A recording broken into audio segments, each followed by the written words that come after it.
Star news, हर खबर बाखबर। जी नाज़रीन, खबरों के सिलसिले को आगे बढ़ाते हुए आपको आगाह करते चलें। जंग से मोहम्मद रियाज शाहिद की बताई हुई तफसीलात के मुताबिक पाकिस्तान राहे हक पार्टी जंग के ज़ेर एहतमाम 11वें यौम तासीस के हवाले से जंग सेक्रेटेरिएट में तकरीब का इनेकाद किया गया।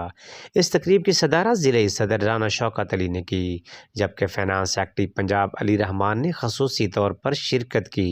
तकरीब में ज़िले सदर सेक्रेटरी नदीम अकरम, तहसील सदर चौधरी नईम, लाला अतीक रहमान, चौधरी अली गुज्जर, आसिफ इकबाल, आसिम अली भट्टी, मोहम्मद खलील, इंतज़ार भूरा, नासिर अली, मलिक मुदस्सिर और दीगर कारकुनान और ओहदेदारान ने शिरकत की।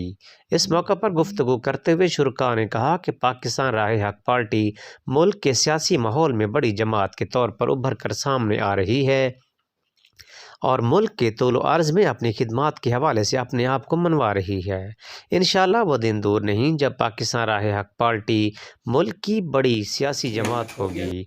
पाकिस्तान राहे हक पार्टी के कारकुनान ने इस मौका पर बानी जमात, कायद और मरकज़ी सदर पीर मोहम्मद इब्राहिम कासमी की क़यादत पर भरपूर एतमाद करते हुए ऐलान किया कि पाकिस्तान राहे हक पार्टी मुल्क में एक ऐसा निज़ाम और एक ऐसी सियासी क़यादत मुतारिफ़ करवाएगी जो मुल्क की तमाम अक़वाम को न सिर्फ कौमी वहदत और यगानीगत का शऊर देगी, बल्कि एक मुत्तहिद कौम तश्कील देकर पाकिस्तान को इस्लामी फ़लाही रियासत बनाने में अपना किरदार अदा करेगी। तकरीब के इख्तिताम पर केक काटा गया और मुल्क की बका, सलामती और तहफ़्फ़ुज़ के लिए दुआ करते हुए इस अज़म का इआदा किया गया कि पार्टी इस अमर को यकीनी बनाएगी कि पाकिस्तान दुनिया भर में सबसे ज़्यादा पुरअमन, महफूज, मुस्तहकम और खुशहाल मुल्क बने।